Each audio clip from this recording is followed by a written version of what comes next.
네, 오늘은 전자파에 대한 여러분들의 궁금증을 다양한 분야에 있어서 해소하기 위해서 저희가 여러 분야 전문가분을 모셨습니다. 참석하신 분들을 이제 팜플렛에 나와 있는 대로 이렇게 소개해 올리겠습니다. 먼저 정부에서 나오셨네요. 국립전파연구원의 김기회 연구소장님 나오셨습니다. 네, 고맙습니다. 예, 그다음에 학계를 대표해서 충남대학교 백정기 교수님 나오셨습니다. 고맙습니다. 예. 그다음에 보건학이죠. 보건학 관점에서 우리 인제대학교 홍승철 교수님 나오셨습니다. 네, 고맙습니다.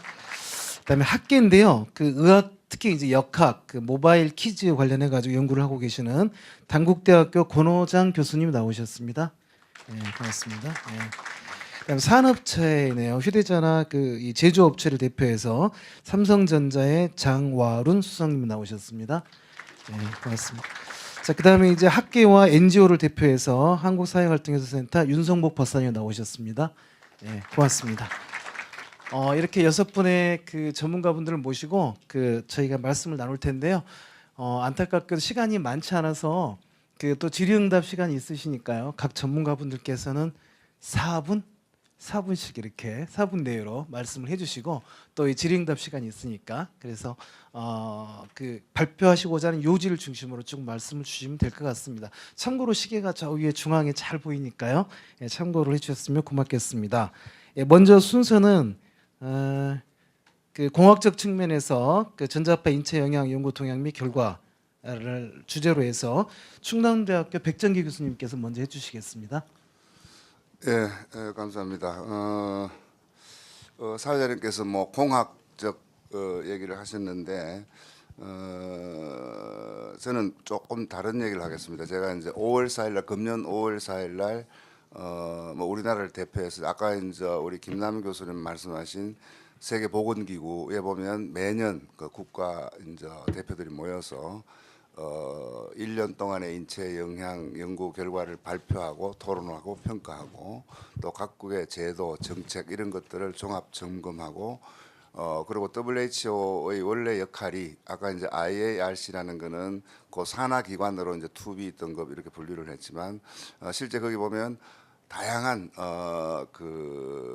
의학적인 인체에 미치는 영향이라든지 여러 가지 노출원에 대해서 그걸 종합적으로 평가하는 보고서를 내게 되어 있습니다. 건강영향 평가서라 그래서 그래서 그게 이제 원래 계획대로 하면은 올해 연말쯤 나와야 되는데 그게 이제 검토할 자료량이 굉장히 많고 그 보고서가 한 이 정도 굉장히 두껍습니다. 그래서 아마 잘 되면 내년 연말 정도 되면은 아마 이제 최종 평가서가 나올 겁니다. 그게 이제 국제적으로 가장 권위 있는 그런 전자파 인체 영향에 대한 결과가 될 거고요.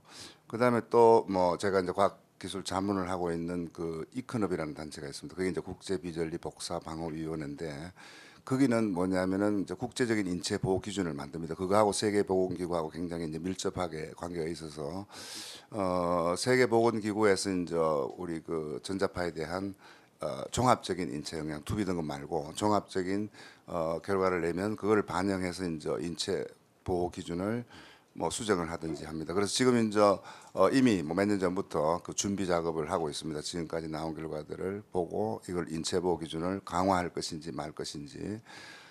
그래서 이제 그런 맥락에서 제가 이제 몇 가지만 소개를 드리면은요.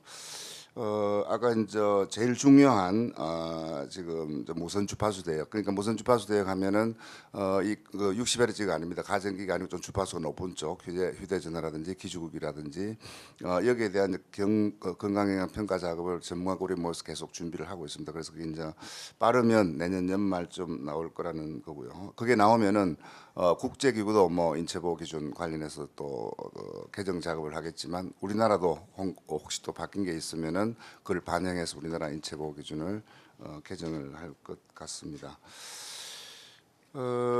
특히 이제 그게 하나가 있고요. 또 하나가 지금 아까도 얘기가 나왔지만 이제 어린이 청소년이 더 해롭다 이런 얘기들이 있어서 이거를 이제 국제 공동 연구를 하고 있습니다. 저 옆에 우리 그 당대 권혜장 교수님도 이제 그 관여를 하고 계시는데 이제 모비키즈라 그래서 그걸 우리나라도 참여를 하고 있습니다. 그래서 이제 국제적으로 여러 나라들이 참여해서 어린이 청소년을 대상으로 한 연구 결과 진행 이런 것들이 진행되고 있는데 그런 것들이 이제 별도 모임도 있지만 또 WHO에서도 계속 그런 것들이 보고가 되고 있어서 이게 아마 지금 이제 내년 연말 정도 되면은 대략적으로 이게 뭐 더 해롭다, 덜 해롭다 뭐 이런 얘기들이 좀 나올 것 같고요.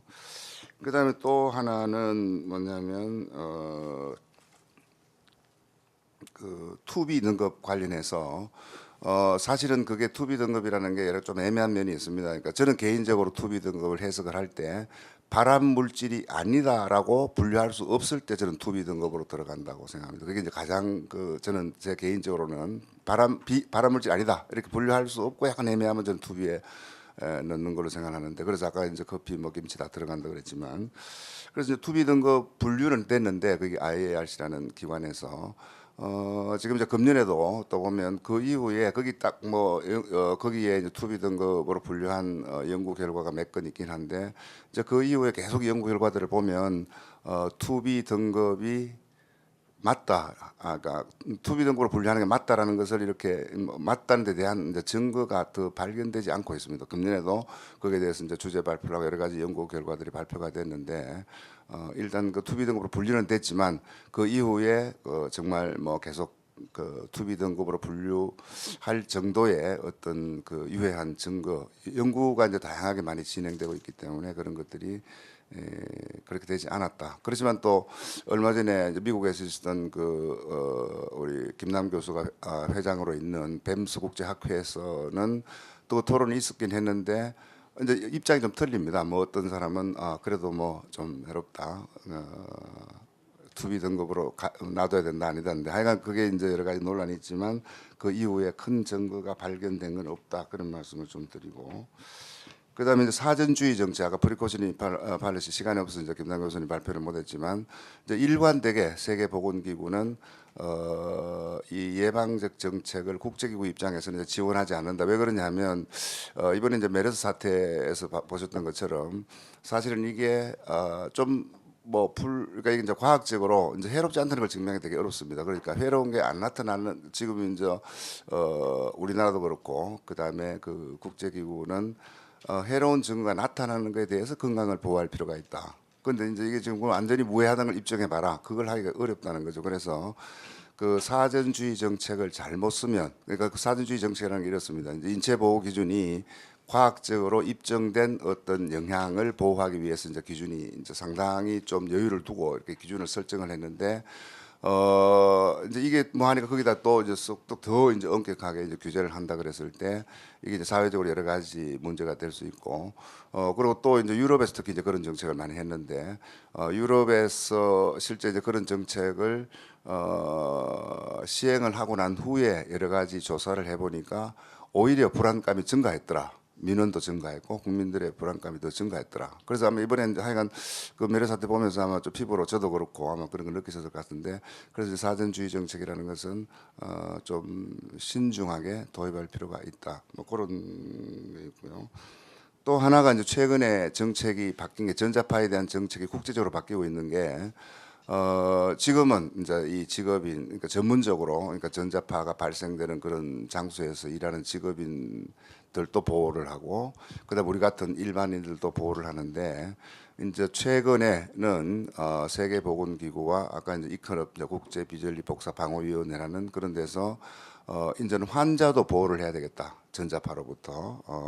그러니까 왜냐하면 이제 그러니까 거기 보면 이제 의료기기들에서도 이제 전자파가 의도하지 않는 전자파가 나올 수 있기 때문에 이제 그런 환자도 이제 보호하는 개념. 그래서 이제 앞으로 새로운 기준이 작성됐을 때 환자도 보호를 하게 됩니다. 그리고 또 하나 새로운 추세는 이제 이 미용 목적의 전자파. 그건 이제 지금까지 규제를 안 했었거든요. 미용 목적의 전자파라는 게 저는 잘 모르는데 뭐 다양하게 있는 모양이더라고요. 거의 뭐이 자외선, 적외선도 있고 다양한 그런 미용 목적의 전자파도 이제 규제를 하게 될 겁니다. 그래서 그게 이제 국제적으로 이제 그런 것들에 대한 기준이 정립이 되면 뭐 우리나라도 당연히 이제 제일 먼저 제일 엄격한 기준을 채택을 해서 아마 그걸 하게 될 것 같고 이제 그런 것들이 최근에 좀 새로운 동향입니다. 그리고 또 하나는 뭐냐면 사실 그래서 이제 전자파라는 게 늘 해롭다 뭐 이렇게 얘기를 했지만 실제 우리가 좀 과다하게 그렇게 하는 측면도 없지 않아 있고 해서 최근에는 전자파를 진단이나 치료 쪽에 많이 또 사용하는 연구가 많이 되고 있습니다. 그래서 이제 최근에 이제 발표된 것들을 보면 우리도 이제 국내에서도 한국전자통신연구원에서 이제 전자파를 이용해서 위방암을 진단하는 그런 진단 장치도 만들고 있고, 그리고 이제 암 치료하면 옛날에는 굉장히 세게 이렇게 해서 뭐 익혀버리는 식으로 해서 암 치료를 했는데 최근에는 굉장히 약한 전자파를 가지고도 암 치료하는 그런 기술들이 개발이 되고 있습니다. 그래서 저는 뭐 어쨌건 시간을 좀 초과한간데 말을 하다 보니까 그래서 하여간 뭐 제 말씀을 요약을 하면 그 이제 2B 등급 이후에 실제로 이제 종합적인 평가가 한 1, 2년 안에 나오고 거기에 따라서 새로운 인체 보호 기준이 만들어질 거다 국제적으로. 그런데 이제 지금까지 추세를 보면 뭐 지금 현재 기준에 비해서 달라질 가능성이 거의 없습니다. 그게 하나 있고, 그다음 사전주의 정책은 굉장히 좀 조심을 해야 된다 그런 말씀을 드리는 거고, 그리고 어린이 청소년에 대해서는 국제적으로 우리나라도 참여해서 국제적으로 연구를 하고 있어서 더 해로운지 아닌지 하는 것이 이제 조만간 결과가 나올 것이다라는 거 하고, 그다음에 어쨌건 투비 등급에 대해서는 여전히 또 논란이 있다. 그 이제 우리 전문가들끼리 뭐 그런 정도 말씀을 드렸습니다. 예. 네, 이상입니다. 고맙습니다. 예, 우리 백정기 선생님께서는 세계적 동향에 대해서 말씀을 주셨어요. 죄송하지만 어쨌든 저희가 질의응답 시간도 있기 때문에 그러니까 우선은 패널 분들께서는 한 5분 내외로 말씀을 주시고요. 나머지는 또 질의응답 시간에 또 보충해 주셨으면 좋겠습니다. 자, 다음은 이어서 그 휴대전화 관련해 가지고 또 초점이 되고 있는 게 어린이 청소년 문제인 것 같은데요. 이 분야와 관련해 가지고 그 연구를 쭉 진행해 오셨던 단국대학교 권호장 교수님께서 말씀을 주시겠습니다. 네, 안녕하세요. 방금 소개받은 단국대학의 권호장입니다. 사실 이제 그 전자파를 내는 기구들이 굉장히 많지만은 그 휴대폰은 특이한 게 이제 딱 머리에 딱 붙여 쓴다라는 게 굉장히 특이하고, 그러다 보니까 이제 당연히 사람들의 관심사가 뇌에 괜찮은가 이제 이렇게 되는 것 같습니다. 그래서 그 2003년도부터 좀 전 세계 한 15개국 이상으로 대규모로 수행된 연구가 아까 김남 교수님이 말씀해주신 그 인터폰 스타디입니다. 그러니까 인터내셔널 폰, 그래서 인터폰 스타디인데 그 결론은 이제 하루 30분씩 10년 이상 쓰면은 그 휴대폰을 주로 쓰는 쪽에 이제 그 글라이오마라는 뇌종양이 한 1.4배 정도 증가한다는 거죠. 근데 그 연구의 특징 중에 하나는 뭐냐면은 그거보다 덜 쓴 사람, 보통 일반적인 정도로 사용하는 사람들한테는 위험 증가가 없어요. 근데 이제 제일 많이 쓴 사람들에서만 이제 그런 위험 증가가 이제 관찰이 된다는 건데, 그때가 이제 마침 이제 2011년도에 결과가 나왔는데 세계보건기구가 이제 그 휴대폰에 대한 바람 등급을 평가하는 시점이었거든요. 그래서 그 연구가 나오니까 그 연구를 이제 받아서 이제 그 세계보건기구가 이제 그 그룹 2B로 분류를 했는데, 사실 그룹 2B의 의미는 여러 가지 달리 해석될 수가 있습니다. 그러니까 확실히 발암 물질인 그룹 1이나 발암 가능성이 높은 2A가 아닌 2B라는 측면에서 볼 수도 있고, 그다음에 발암성을 우리가 평가할 수 없는 거는 우리가 그룹 3로 분류하거든요. 근데 3로 분류가 안 되고 2B로 분류됐다는 거는 또 이제 또 다른 측면이고, 그래서 이제 그거는 이제 보는 각도에 따라서 이제 조금 달리 해석할 여지가 있는데, 근데 중요한 거는 그 인터폰 스타디가 35세 이상의 성인만을 대상으로 한 연구예요. 근데 우리 이제 애들이 관심 많은 게, 애들 같은 경우에는 이제 뇌가 성장 중이기 때문에 사실 같은 정도의 전자파에 노출되더라도 더 문제가 클 소지가 있고, 그다음 또 애는 이제 뇌가 작기 때문에 상대적으로 어른에 비해서 한 2배 정도 더 많이 흡수를 한다고 그러거든요. 그래서 이제 애들에 대한 이제 연구가 필요하다 그래가지고 역시 이제 그 세계 한 15개국 정도가 참여하는 연구가 모비키즈 연구인데, 그 모바일 폰에서 모비 따오고 애들을 의미하는 키즈 해가지고 모비키즈 연구라고 하고 있습니다. 그래서 이제 2011년도에 세계보건기구가 이제 그 휴대폰이 그룹 2B라고 얘기를 하자. 우리나라 방통위에서도 이제 우리도 이제 좀 종합 안전 대책을 세우자 이런 취지에서 그 연구에 같이 참여하도록 했어요. 그래서 이제 사실 뭐 저보다는 저희 대학의 이제 하미라 교수님이 이제 그 한국 측 파트너로 그 연구에 참여를 하고 계시는데 그 연구는 어떻게 하냐면요. 그러니까 그 15개국에서 이제 전체적으로 뇌종양 어린이를 1,000명을 모으는 걸 목표로 하고 있습니다. 그래서 뇌종양 어린이 1,000명과 그 다음에 이제 뇌종양이 아닌 대조군 한 2,000명을 모아서 한번 비교해 보겠다는 거죠. 그래서 우리나라는 지금 어떻게 하고 있냐면 우리가 흔히 그 5대 메이저 병원 있잖아요. 저기 뭐 이번에 문제된 삼성병원, 아산병원, 신촌세브란스, 서울대병원, 그 카톨릭 서울성모병원에서 애들이 뇌종양으로 딱 그 진단이 되면은 그 애들에 대한 이제 조사가 딱 들어갑니다. 그래서 이제 그 애들과 대조군을 이제 조사하면서 그 결과를 이제 그 전 세계 그 컨소시엄하고 같이 공유를 하는 거죠. 근데 그 연구가 2015년도까지 모집을 해요. 그래서 아까 말씀 주신 대로 아마 2016년 이후가 되면은 그 어린이에서 과연 그 휴대폰 사용이 이제 그 뇌종양 위험을 증가시키는지에 대해서 지금보다는 조금 더 진전된 어떤 연구 결과를 그 낼 수 있을 걸 기대를 하고 있고 사실은 이제 전 세계 전문가들이 이제 그걸 이제 기대를 하고 있습니다. 그래서 이제 그 연구는 이제 연구고요. 그 사실 뭐 그 연구 기다릴 때까지 우리가 손 놓고 있을 수는 없고 그 아까 이제 우리 김남 교수님 말씀 주셨지만은 휴대폰을 그 귀에 안 대고 핸즈프리로 쓰는 순간 뭐 거의 무시할 정도로 떨어지거든요. 그러니까 이제 어른들은 몰라 특히 애들 같은 경우에는 이제 휴대폰을 좀 이제 가급적이면은 이제 귀에 대고 쓰지는 않게끔 좀 그 지도할 필요는 있다고 생각을 합니다. 일단 뭐 제 얘기는 여기까지 말씀드리겠습니다.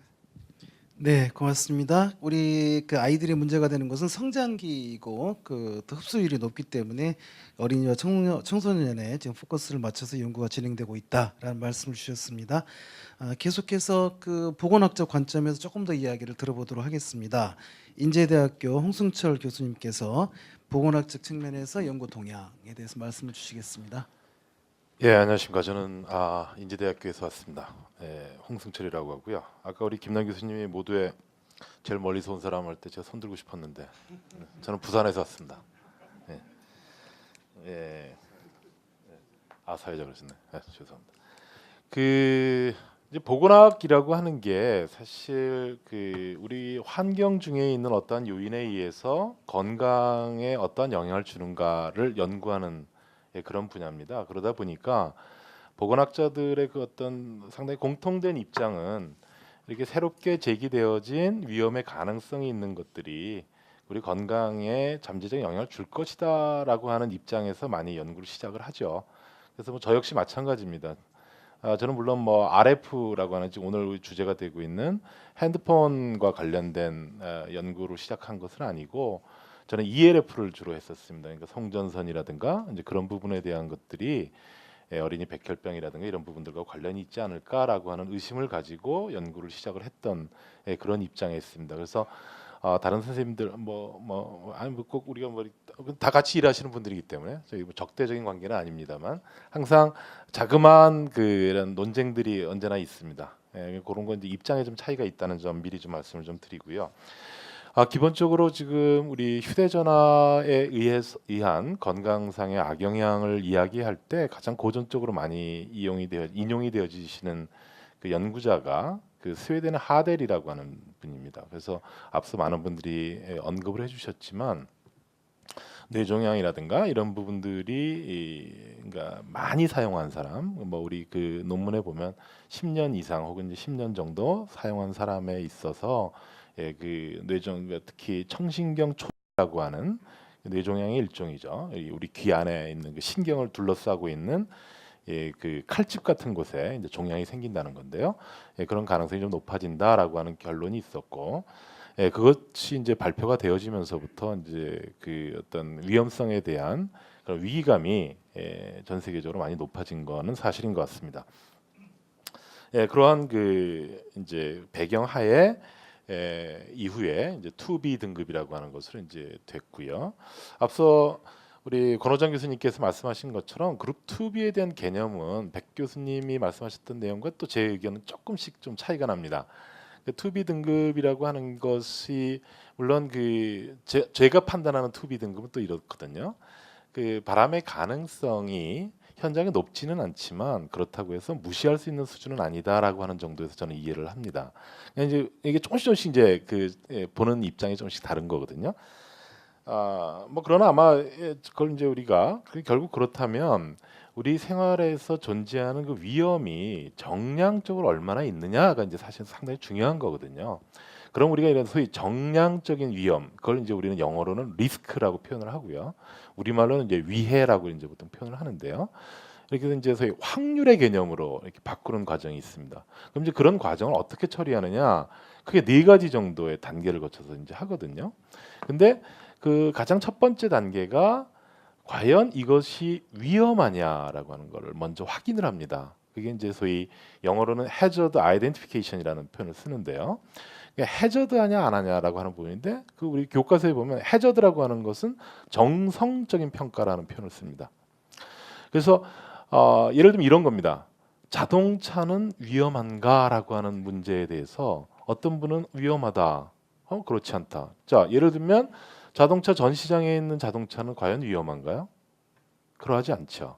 그러나 길거리에 돌아다니는데 운전자가 아주 부주의하거나 혹은 음주운전을 하고 있거나라고 하는 자동차는 아마도 그 사고의 잠재성이라는 게 현저하게 클 겁니다. 그것은 위험하지요. 그렇다고 해서 자동차 전체를 위험한 물건이다라고 규정하는 것은 과연 상식적이냐? 이런 문제들이 저희들을 어렵게 하는 거거든요. 그렇기 때문에 이러한 일련의 과학적 과정들을 거치면서 실제 생활에서 우리가 노출이 되어지는 위험의 정도를 확률적 개념으로 바꾸는 것, 이게 바로 리스크라고 하는 겁니다.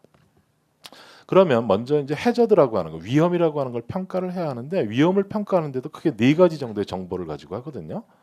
근데 그 뭐 가장 중요한 정보들 예를 들면 동물 실험의 결과입니다. 동물한테 그런 거를 실험을 해봤더니 정말 우리가 우려했던 그런 건강상의 악영향이 발견이 되었다. 그러면 이제 우리가 그 증거를 채택을 하죠. 만약에 동물 실험에서 좀 하기가 어렵다고 하면 소위 시험관 실험이라고 하는 인비보, 인비트로라고 하는 그런 실험들이 있습니다. 주로 이제 세포를 가지고 하는 거죠. 이런 실험을 통해서 또 위험성을 확인하는 방법이 또 있어요. 근데 이것도 잘 뭐 예를 들면 어떤 연구자가 했을 때는 나오고 어떤 연구자가 했을 때 안 나오고 뭐 이러면 이제 또 되게 혼란스럽겠죠. 그다음에 이제 우리가 가장 그나마 좀 중요하게 생각하고 있는 것이 뭐냐면 역학 연구의 결과거든요. 이것은 왜냐하면 물론 역학이라고 하는 것이 어떤 인구 집단 내에서의 질병의 분포 그리고 빈도를 알아보는 학문이기도 합니다. 그리고 물론 역학적인 여러 가지의 연구의 그 기술을 통해서 질병의 원인을 우리가 유추해 볼 수 있는 그런 아주 유용한 학문이거든요. 근데 중요한 것은 이것이 우리가 정확하게 그 원인이 무엇인지를 특정할 수는 없을지 몰라도 적어도 우리가 관찰하고자 하는 그 집단 내에서 어떤 특정한 질환이 빈발한다라고 하는 사실만은 대단히 중요한 단서를 주는 거거든요. 그래서 사실 앞서 각 선생님들이 말씀하신 것처럼 전자파가 실제로 인체에 위해할 것인가에 대한 건 지금 이 순간도 엄청난 논란에 있고요. 다만 저 같은 보건학자 입장에서는 역학 연구라고 하는 것, 물론 그것이 여러 가지의 혼란 변수들도 있고 통제되지 않았던 그런 변수들이 있었을 겁니다. 그럼에도 불구하고 어떤 공통된 행동 특성을 갖고 있거나 혹은 어떤 인자를 갖고 있는 그룹에서 그러하지 않은 그룹에 비해서 조금 더 높은 빈발성을 본다라고 한다면 이것은 우리가 충분히 주의를 가지고 봐야 할 것이다라고 하는 게 기본적인 보건학자들의 입장입니다. 따라서 지금 현재 이 문제에 대해서 우리가 현존하는 그 리스크라는 게 현재까지는 계산이 돼 있질 않아요. 어느 정도 확률이라고 하는 것은 사실 아무도 대답할 수 없습니다. 그렇다고 해서 이것이 안전하다 혹은 괜찮다라고 하는 것은 저는 더 큰 문제가 있다고 봅니다. 그렇지만 아까 말씀드린 것처럼 이 세상에 존재하는 모든 자동차를 잠재적인 위험인자로 보는 것, 이거 역시 또 무리가 있죠. 그래서 우리가 좀 더 냉정하게 그리고 정확하게 이 위험의 크기를 평가하는 것 그리고 그것을 이해하는 것, 이게 가장 중요하다고 생각을 하고요. 그런 기회가 바로 이러한 기회들을 통해서 우리가 정보의 차이를 전문가 그룹과 일반인 그룹이 좁혀나가는 거 이게 가장 중요하다고 생각합니다. 네, 이상. 네, 고맙습니다. 우리 귀한 시간을 내주신 전문가분들께 충분한 발표 시간을 못 드리는 점 미리 양해를 좀 해주시고요. 가능한 한 짧게 해주시고 그다음에 질의응답을 통해서 또 이렇게 말씀을 주시는 것으로 이렇게 했으면 좋겠습니다. 자, 다음은 제조사 입장에서 이렇게 휴대전화 전자파의 인체 영향을 어떻게 보고 계시는지 삼성전자의 장화론 수석께서 말씀해 주시기 바랍니다. 예, 저기 뭐 앞에서 그 교수님들이 말씀하셨겠지만 사실 전자파가 유해하다 무해하다라는 그 과학적 증거가 아직 없고 그 메커니즘이 아직 밝혀진 게 없습니다. 이런 상황에서 현재 휴대폰을 사용한 지 현재 30년이 넘었고 이제 활성화된 지가 벌써 20년이 넘었지만 아직까지 휴대폰 사용으로 인한 뇌종양이 증가했다는 그런 정확한 증거도 아직 나오고 있지 않습니다. 따라서 제조사 입장에서는 현재 전자파가 인체에 영향이 있다, 없다라고 이제 결론 내리는 것은 어렵다고 저희는 생각을 하고 있습니다. 하지만 저희 같은 경우는 휴대폰 사용으로 인해서 인체 영향이 확인되지는 않았지만 어차피 제조사 입장에서는 소비자들이 계속 전자파에 대해서 불안감을 가지고 있기 때문에 최대한 규격 대비 전자파의 양을 줄이기 위해서 이제 노력을 하고 있습니다. 노력 일환으로 현재 안테나 개발에 많은 노력을 하고 있는데 예를 들면 여러분들이 쓰고 계시는 휴대폰의 안테나가 전부 삼성전자 같은 경우는 하단에 들어 있었습니다. 현재 안테나가 전부 하단에 있습니다. 과거에는 전부 안테나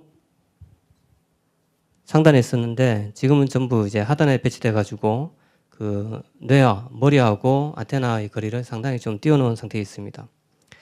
따라서 근데 이 안테나를 하단에 설치하게 되면 문제가 뭐냐면 송수신 성능이 떨어지고 사실 제조사 입장에서는 상당히 불리한 입장이 됩니다. 따라서 송수신 성능을 확보하기 위해서 또 많은 또 연구 시간이 또 투입돼야 되고요.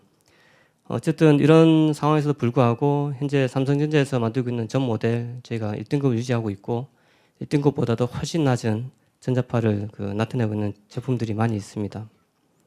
어쨌든 결과적으로 많은 소비자분들이 우려를 하고 있기 때문에 지속적으로 연구 개발에 많은 노력을 할 예정에 있습니다. 네, 감사합니다. 네, 고맙습니다. 제조사에 있어서는 우선 과학적인 결론이 명백하지 않기 때문에 특별한 조치를 한다는 것도 쉽지 않은 거고 소비자 불안감을 해소하는 차원에서 노력을 하고 있다라는 말씀을 주셨습니다. 참고로 저희가 삼성전자 휴대폰을 자랑하려고 삼성전자분을 모신 건 아니고요. 예, 휴대 제조사가 3개사가 있는데 다 모시기 뭐해서 휴대 제조사를 대표해서 말씀을 주셨다라고 이렇게 이해를 해주시면 되겠습니다. 자, 다음으로는 시민사회를 포함해서 리스크 커뮤니케이션 관점에서 한국사회갈등연구센터 윤성보 박사께서 말씀을 주시겠습니다. 안녕하세요.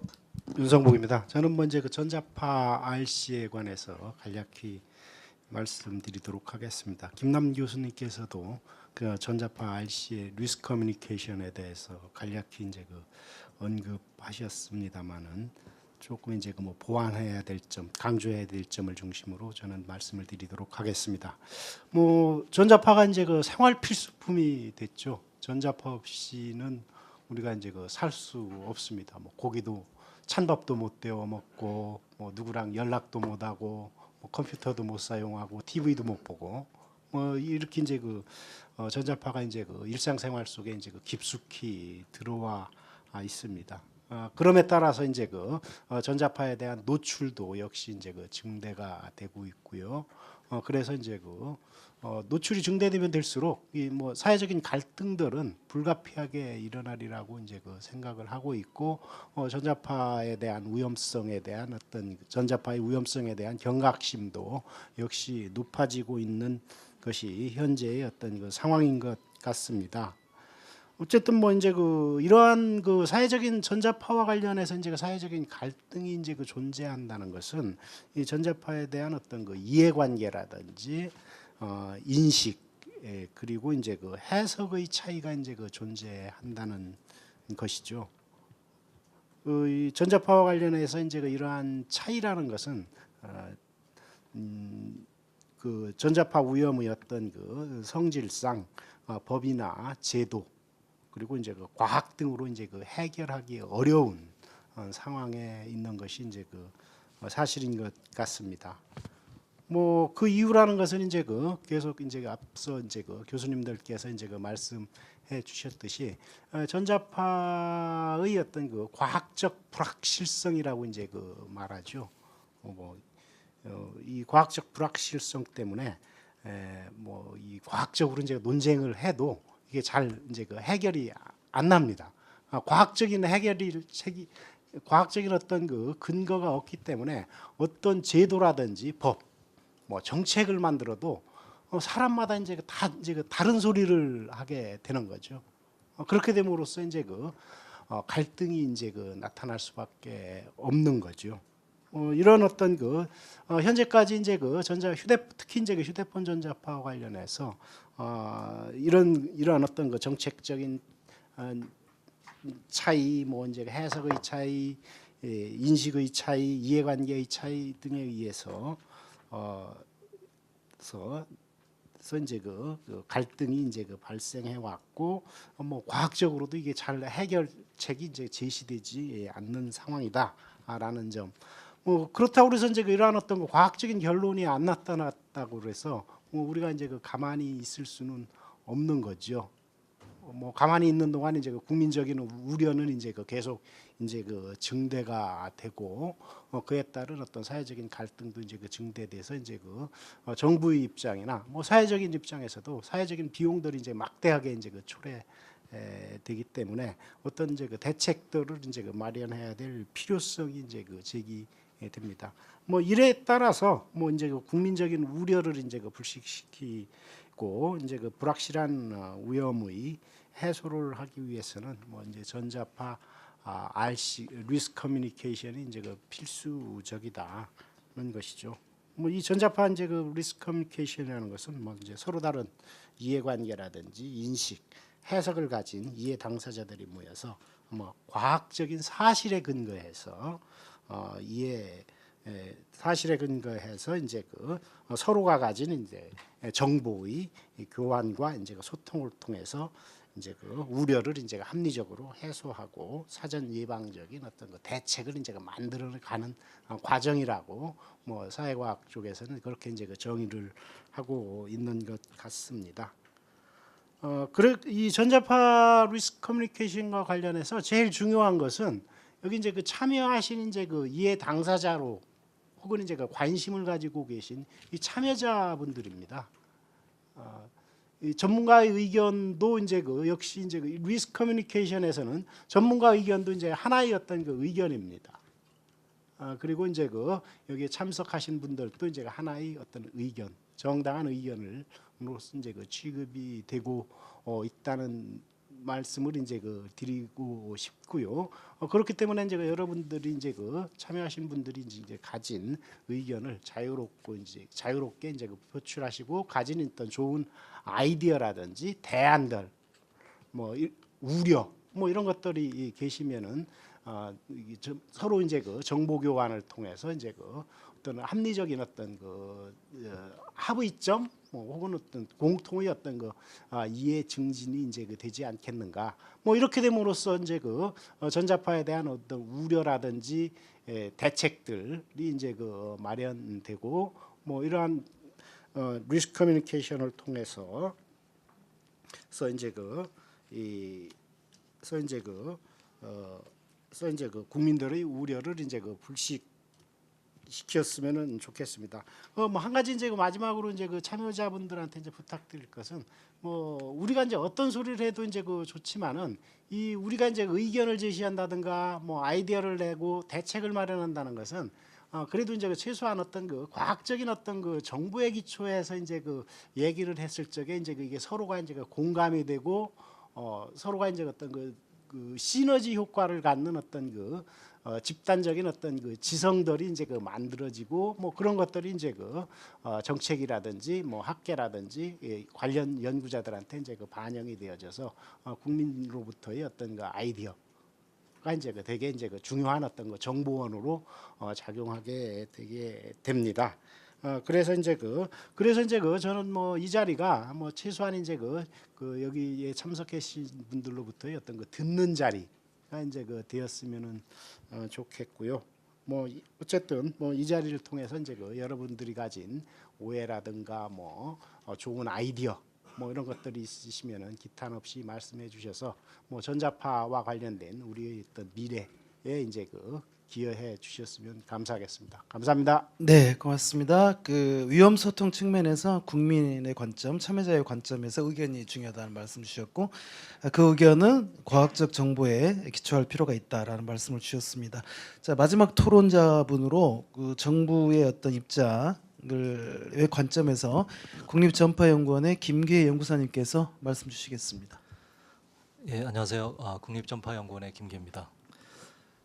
정부 입장에서 이 자리에 앉긴 했지만 정부가 지금 오늘 이 포럼이라는 자리가 가장 중요한 게 뭐냐면 어떤 정부의 정책도 마찬가지지만 그다음에 과연 전자파의 인체 영향에 대한 올바른 정보가 국민들한테 전달이 되는지, 그리고 어떤 언론에서 잘못된 정보들을 그거로부터 어떤 오해를 갖고 있는지, 뭐 이런 부분들에 대해서 좀 정확한 알을 가지고 있는 게 그게 가장 중요한 게 아닌가 싶습니다. 정부가 지금까지 이제 이쪽 전자파에 대해서 노력을 기울여 온 거를 간단하게 말씀을 드리면 2000년부터 전파법, 그러니까 법이라는 것을 통해서 전자파 인체 보호를 해야 되겠다라는 근거를 만들었습니다. 그래서 휴대전화, 지금 우리 가장 많이 사용하고 있는 휴대전화의 전자파는 2002년부터 이제 우리나라 같은 경우 강제를 시켰고, 지금 2002년부터 이렇게 규제를 시작한 나라가 전 세계적으로 이렇게 드뭅니다.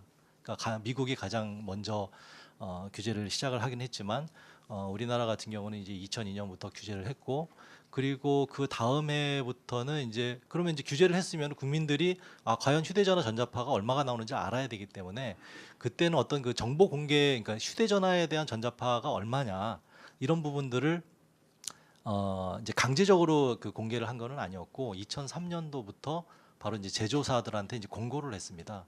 그 제조사 홈페이지를 통해서 국민들한테 판매하는 휴대전화의 전자파 값이 얼마인지 이제 자율적으로 공개를 해라. 그렇게 하다가 2012년도에는 이제 그런 부분들이 이제 좀 국민들이 뭐 이 사이트도 들어가야 되고 저기도 들어가야 되고 또 찾기도 상당히 또 어렵게 돼 있는 것들을 감안을 해서 국립전파연구원 홈페이지에 그럼 체계적으로 그동안 이제 개발됐던 판매됐던 그런 폰들을 다 정리를 해서 한꺼번에 일괄적으로 이제 강제로 공개를 하기에 이르렀습니다. 그래서 그런 부분들도 이제 뭐 모델명만 우리가 이제 뭐 갤럭시 S6 이런 게 이제 모델명은 아닌데, 이제 휴대폰 뒤에 보면은 이제 뭐 영어 알파벳으로 돼 있고 숫자로 돼 있는 그런 모델명을 입력을 하면 그걸 이제 알기 쉽게끔 이렇게 돼 있었고요. 그리고 이제 특이할 만한 사항이 뭐냐면, 지금 이제 휴대전화에 대해서만 전자파를 우리가 이제 생각을 하고 있는데 13년 1월 1일부터는 휴대전화뿐만 아니고 우리 사람의 몸으로부터 20cm 이내에 사용하는 모든 통신용 기기들, 휴대용 기기라고 하는 그런 기기들에 대해서도 전자파를 다 측정하도록 그렇게 강제 규제화 시켜놓고 있습니다. 그래서 그런 부분들도 있고, 그래서 이제 작년 14년 8월부터 이제 등급제라는 거를 이제 시행을 하게 됐는데, 실은 이제 이 등급제라는 게 현재 기준, 우리나라가 이제 국제적으로 또 가장 엄격한 기준을 적용함에도 불구하고 또 그거를 또 반으로 또 나눠서 50% 이하면 1등급, 그다음에 그 이상이면 2등급, 이렇게 이제 제도를 만들었는데 이게 국제적으로 논란이 너무 많이 된 거예요. 왜 근거도 없이, 과학적 근거도 없이 1등급, 2등급이라는 그런 규제를 우리나라, 특히 한국에서 이렇게 시행을 하려고 하느냐. 이거는 외국의 제품들에 대해서 어떤 무역 장벽으로 이걸 하려고 하는 게 아니냐라는 그런 질의도 많이 받고 했지만, 하여튼 작년부터 저희는 이제 우리나라 그러니까 전 세계 최초로 이렇게 시행을 했는데, 과연 이제 국민 여러분들은 아마 그거로부터 오는 그 파급 효과를 잘 못 느끼실 거예요. 근데 그거를 등급제를 시행해 가지고 온 영향이 뭐냐면 여기 뭐 삼성에서 오신 분도 계시지만 삼성이나 LG나 애플도 마찬가지입니다. 우리나라에 판매되는 휴대폰에 대해서는 1등급을 받자. 우리나라 그러니까 사람들이 살 때 그 1등급하고 2등급이 있으면 1등급을 사려고 하잖아요. 그러다 보니까 제조사들은 그러니까 전에 판매됐던 그런 휴대폰들의 전자파를 좀 더 낮춰라. 모두 다 1등급 안으로 들어오게 해라라는 그런 그 정책을 펼칠 수밖에 없는 거고, 그러다 보니까 자연스럽게 휴대전화의 전자파가 낮아질 수밖에 없는 거예요. 그리고 그런 것들이 이제 국민한테 판매가 되는 거고, 물론 이제 우리가 느끼는 거는 그런 것들은 잘 느끼지는 못하고 있고요. 그리고 뭐 이제 그 기지국에 대해서도 이제 전자파를 규제하는 나라가 이제 세계의 모든 그 많은 나라들이 이제 그 기지국에 대한 전자파도 규제를 하고는 있지만, 그 우리 같은 경우는 좀 특이하게 모든 그 기지국이 설치가 될 경우에 그 기지국의 전자파를 다 전수조사해서 측정하게끔 돼 있습니다. 그리고 측정 결과를 그 미래부 쪽에 보고를 하게끔 돼 있고요. 그래서 그런 데이터들이 다 축적이 돼 있고, 또 외국에서는 우리나라의 그런 데이터들을 활용을 해서 또 연구를 하려고 하는, 그렇게 이제 구축이 돼 있는 나라들이 많이 없기 때문에, 그래서 그런 게 있었고, 지난주 금요일 날인가요? 금요일 날 가전기기에 대한 공청회가 있었습니다. 이제 가전기기 같은 경우는 이제 휴대전화나 기지국하고는 좀 차이가 있습니다. 뭐냐면 휴대전화나 기지국은 일부러 전자파를 이렇게 발생을 시키는 기기거든요. 그러니까 왜냐하면 통신을 해야 되니까. 근데 이제 가전기기는 일부러 전자파를 발생시킬 필요가 없습니다. 근데 가전기기에서 전자파가 왜 나오냐면 어떤 기기의 회로나 뭐 이런 부분들에 대해서 의도치 않게 이렇게 나오는 게 전자파가 나오고 있습니다. 그래서 이제 뭐 유럽을 제외한 대부분의 그 전 세계 나라들은 가전기기에 대한 전자파를 규제를 하고 있지는 않아요. 근데 이제 우리나라 같은 경우는 이제 이 가전기기에 대해서도 어떤 그 우리 문화가 이제 온돌 문화이고 뭐 전기장판을 많이 사용을 하고 뭐 이런 부분들이 좀 문화적 특수성이 있기 때문에 이제 제도적으로 좀 관리를 할 필요성이 있겠다라는 판단하에서 그런 제도 도입을 이제 추진을 하고 있습니다. 하여튼 중요한 것은 어떤 그 제도가 시행이 되는 그 목적, 그리고 그러한 제도들로부터 이제 국민들이 받아들이는 그런 그 지식들, 이런 것들이 어떤 언론에서 오보를 한다든지 잘못된 정보를 전달을 했을 때 그냥 단순히 불안감을 느끼는 게 아니라 이 기자가 얘기하는 게 이거 잘못됐다라는 것을 판단할 수 있는 그런 그 지식을 가지고 있는 게 무엇보다 더 중요하고, 그런 것들이 있어야지 그런 그 불안감이나 이런 것들에 휘둘리지 않겠다. 그래서 이런 그 오늘 이 자리 같은 서로 이렇게 대화할 수 있는, 그리고 제대로 된 정보를 이렇게 공유할 수 있는 그런 자리가 중요하다고 생각이 됩니다. 네, 고맙습니다. 정부는 그 정보법 공개를 그동안 추진해 왔었고, 그다음 정확한 정보를 토대로 해서 국민들과 이렇게 소통을 이렇게 원하고 있다라는 말씀을 주셨습니다. 네, 지금까지 우리 김남 교수님 그리고 6분의 토론자의 발표를 들으셨는데요. 들으시면서 이 자리에 참석하신 여러분들이 평소에 갖고 계셨던 궁금한 사항이나 아니면 오늘 그 발표를 통해서 새롭게 알고 있는 것들 포함하셔가지고 꼭 같이 논의를 해봤으면 좋겠다라고 생각하는 질의응답 시간을 갖도록 하겠습니다.